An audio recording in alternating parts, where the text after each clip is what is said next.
Waalaikumsalam. Selamat sore. Satria. Iya Pak. Silakan duduk. Tumben-tumbenannya ke sini. Ada keperluan apa? Ya saya belakangan ini sedang ada masalah tentang kegiatan di sekolah Pak. Wah, masalahnya apa itu?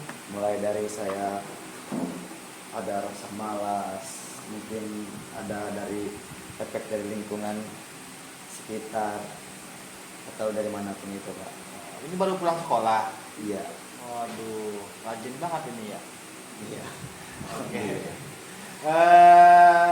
Sebelumnya Satria pernah melakukan konseling atau bertemu dengan guru BK di sebelumnya? Sebelumnya pernah, tapi bukan untuk berbicara seperti ini Pak. Dalam hal apa itu? Dalam hal waktu itu seperti razia mungkin. Oh, razia. Iya. Ya dulu waktu itu terkenalnya BK itu polisi sekolah. Iya, betul. yang suka ngerazia anak-anak di kelas yang rambutnya gondrong, entah itu kukunya, bajunya dan segala macam ya. Iya. Oke, untuk sebelum melakukan konseling, tentunya saya akan menjelaskan terlebih dahulu apa itu konseling, ya. Dimana konseling itu suatu layanan atau bantuan yang diberikan oleh konselor kepada konseli, ya, siswa untuk menuntaskan permasalahan atau membantu meringankan permasalahan yang dihadapi oleh siswa. Nah, di dalam konselor ini tentunya ada asas-asas yang asas-asas konseling, di mana yang pertama itu ada asas kesukarelaan. Nah, di mana tentunya Satria datang ke sini secara sukarela kan, bukan paksaan. Iya, itu. Terus ada juga yang namanya asas kerahasiaan, di mana asas kerahasiaan ini tentunya apa yang diceritakan oleh Satria, apa yang diceritakan dan segala macamnya oleh Satria, tentunya itu akan menjadi rahasia saya sebagai konselor, tidak akan bocor kemana-mana, ya. Ataupun nanti ada kebocoran segala macam, berarti saya sudah melanggar asas-asas atau kode etik seorang konselor. Dapat saya tahu. Oke, untuk selanjutnya silakan Satria untuk menceritakan apa yang akan diceritakan dan apa yang sedang dihadapi oleh Satria.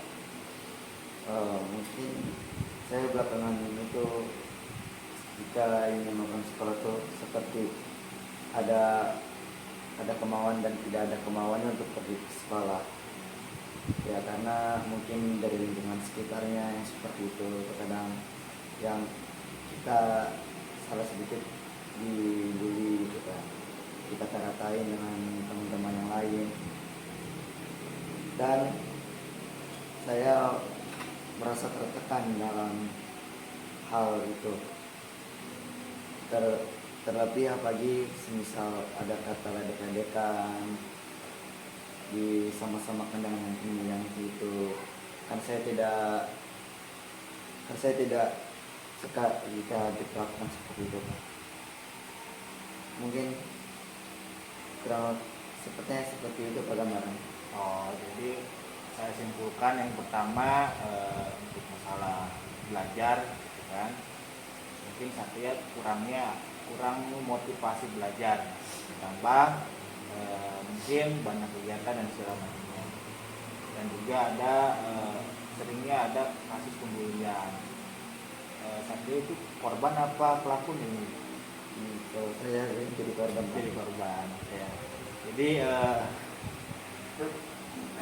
Jadi memang untuk kasus bully ini di tingkatan sekolah itu emang masih sangat marak dan sangat susah untuk dituntaskan. Makanya perlunya ada kerjasama antara pihak-pihak sekolah ataupun pihak siswa ketika ada kasus pembulian, harap bisa melapor atau bisa langsung menghubungi ke guru BK untuk diadakan atau ditindaklanjut siswa yang melakukan pembulian. Nah, untuk terkhusus bagi yang dari motivasi belajar itu ya, rasa malas sering timbul, ya kan, berangkat sekolah malas, belajar malas, kan? Iya. Jadi tentunya Satria harus bisa menumbuhkan yang namanya motivasi belajar. Bagaimana? Tentunya Satria, saya tanya punya cita-cita nggak? Punya Pak. Ya, tentunya Satria punya cita-cita. Tentunya cita-cita itu harus tercapai. Bagaimana caranya? Tentunya Satria harus punya tujuan yang jelas, arah yang jelas ketika mengikuti pelajaran di sekolah. Apa ada pelajaran yang disukai atau tidak di sekolah? Nah, pelajaran tidak saya sukai seperti PKN Pak. Oh, PKN. Yang tidak disukai ini pelajaran apa? Pelajaran PKN Yang tidak disukai. yang tidak sukai itu seperti ekonomi Pak. Kenapa? Karena ya ekonomi dan geografi sih. Karena di dalam penjelasannya kurang dan terlalu monoton dalam penjelasannya. Oh, jadi untuk kayak belajarnya atau kayak belajarnya mungkin tertinggal, ya kan, harusnya ada motivasi ataupun ya untuk anak-anak sekarang itu apalagi di lingkungan sekolah kita khususnya mungkin harus ada tontonan yang bisa jadi tuntunan, ya kan. Saya rasakan anak-anak itu untuk belajar, untuk kayak belajar mungkin butuh hiburan sedikit ya, karena ya memang anak-anak itu jauh dari yang namanya handphone, ya kan, dengan dunia gadget. Makanya anak-anak itu siswa khusus perlu tontonan ya, tontonan tapi yang terdapat tuntunan juga, bukan hanya tontonan biasa ya, tapi yang mengarah kepada mata pelajaran yang sesuai. Nah tentunya dalam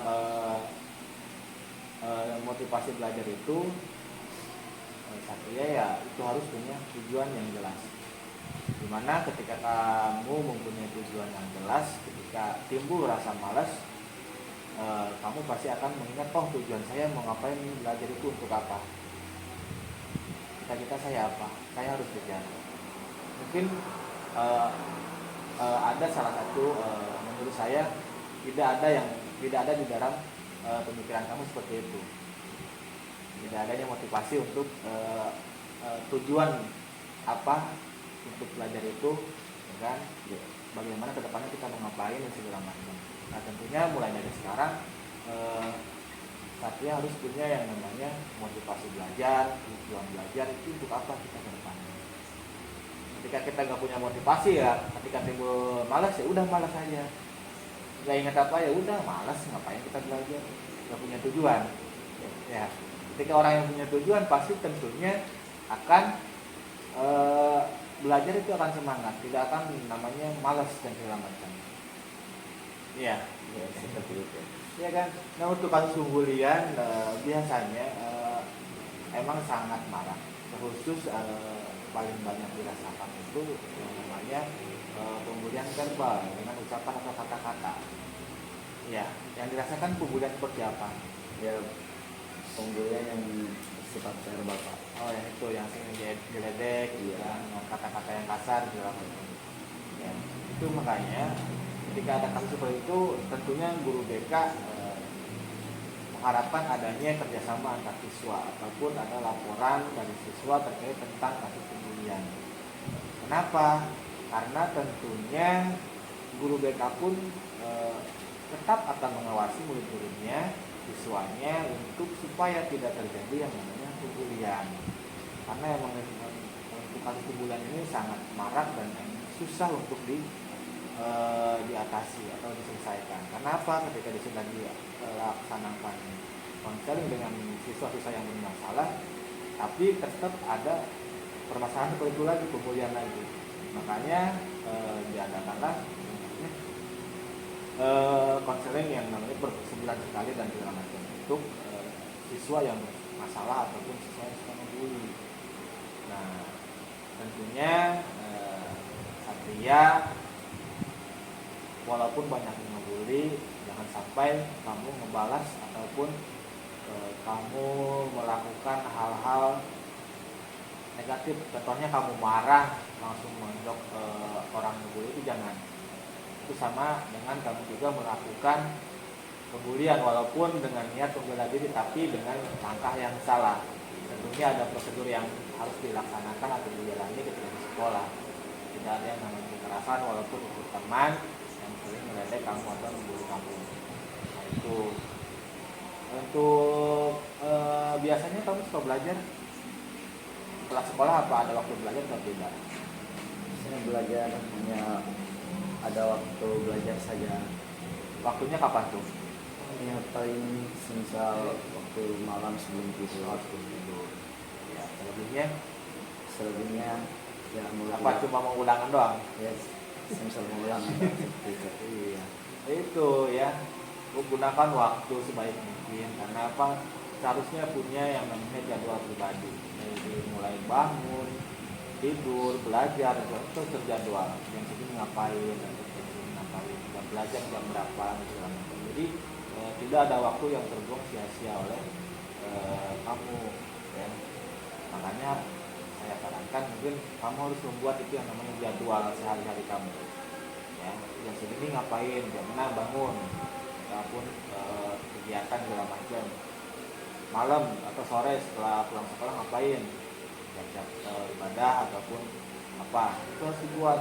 Kenapa? Biar kamu ada namanya patokan dalam menjalani ke apa sehari-harinya. Apalagi dengan kamu yang sering malas sekolah atau malas belajar. Itu ketika kamu punya motivasi dan segala macam, ketika melihat jadwal itu, oh iya saya punya target yang harus dicapai. Begitu. Ya, sudah paham?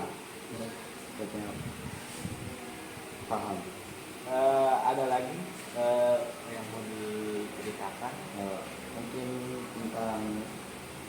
tentang masalah mental ya, seperti itu, karena tadi jadi korban bullying. Oh iya.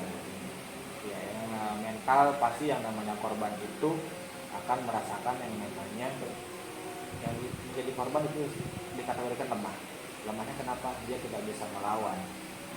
Dan seorang pelaku itu akan merasa kuat.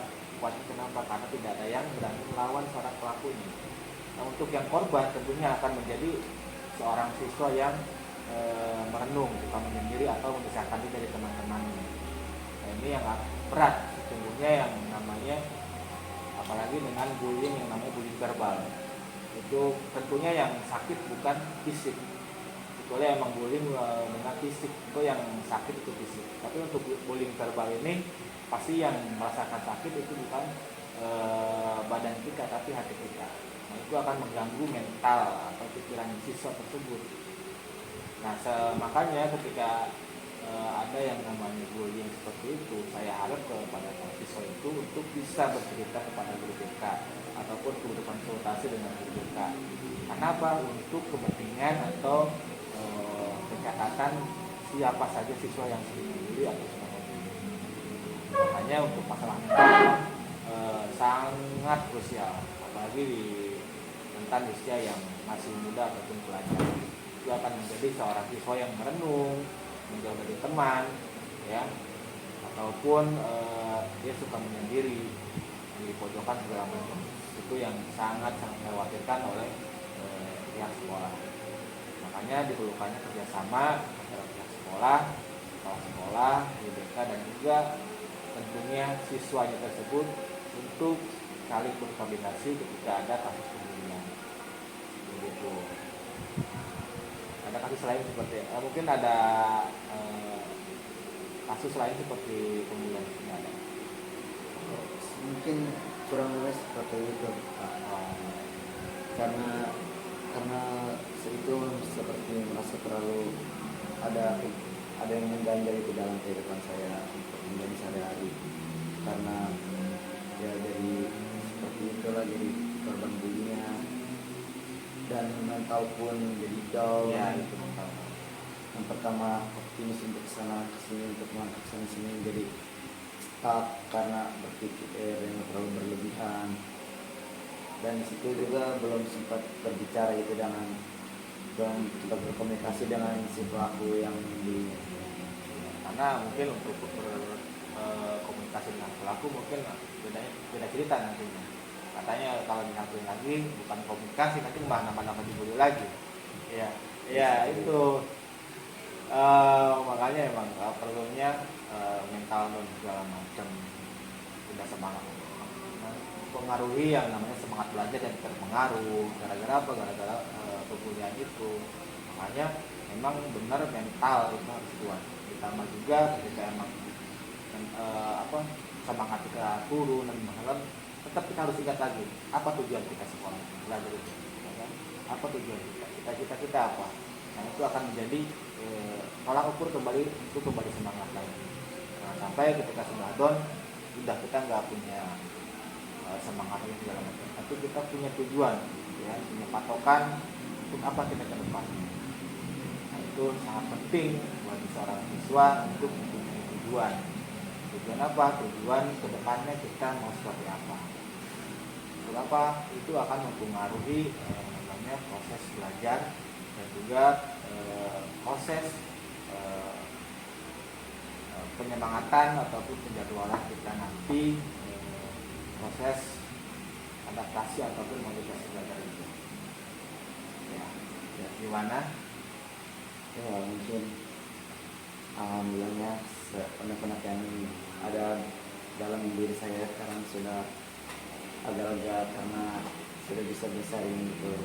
Ya, ya saya harapkan siswa itu ketika bertemu dengan guru BK ataupun masuk ke ruang BK itu jangan takut. Karena apa? Guru BK itu bukan seorang nggak bakal mukul dan segala macam. Tentunya guru BK itu nggak hanya mengerazia, menghukum siswa segala macam, tidak. Tapi guru BK itu memberikan layanan. Tentunya para siswa itu akan memiliki yang namanya kurang semangat belajar ataupun masalah apapun itu. Ya, jangan takut untuk masuk ke ruang BK atau berkonsultasi dengan guru BK. Ya, makanya emang kebanyakan siswa takut untuk masuk ke ruang BK. Kenapa? Ya itu takut dirazia, apalagi kalau masuk dengan rambut gondrong. Ya, kita takut dibotakin. Ya, saya harap seperti itu depannya. Ya, mudah-mudahan apa yang sudah disampaikan oleh Satria, teman-teman Satria sudah disampaikan, mudah-mudahan ada titik terang untuk menambah semangat belajar lagi, untuk bisa menambah mentalnya lebih kuat lagi. Karena apa? Kita punya tujuan, kamu punya tujuan ke depannya apa, cita-cita kamu apa, itu harus menjadi patokan atau tolak ukur kamu semangat belajar lagi. Jangan malas. Ya, ada guru ataupun tidak guru tetap masuk sekolah, malas ataupun tidak malas tetap sekolah. Ya, karena apa? Kamu punya tujuan. Ya, itu. Ya, mungkin itu yang bisa saya sampaikan. Ya, jangan tegang. Kamu tegang banget. Ya kan. Biasanya Ya. Gimana cara kamu melakukan konseling kepada saya? Gimana rasanya sekarang? Apa udah mulai agak enak atau gimana? saya udah agak enak nanti. Ya, mudah-mudahan bisa membantu atau bisa memperbaiki apa yang menjadi permasalahan kamu diskusi. Ya. Habis ini mau kemana? Ini mau siap-siap buat melaksanakan. Oh iya, udah mau sholat asar. Oke, masih ada yang mau ditanyakan? Ya mungkin sudah. Oke, kalau sudah, saya ucapkan terima kasih. Ya, mohon maaf bila ada kekurangan dalam penyampaian, dan juga mohon maaf apabila Bapak selama menjadi guru BK terdapat kesalahan ataupun kekurangan ketika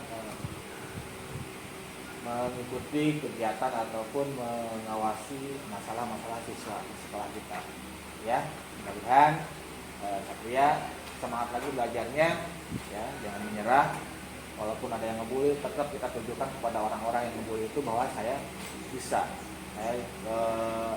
saya hebat, saya kuat. Walaupun mereka selalu bully, tapi saya tetap semangat, tidak down segala macam. Oke, semangat. Oke, ya, sekian. Sekarang mau lanjut? Ya mungkin mau siap-siap. Oke, ya, terima kasih ya. Ya. Ya, hati-hati di jalan ya. Pamit ya, Mas. Ya, Waalaikumsalam.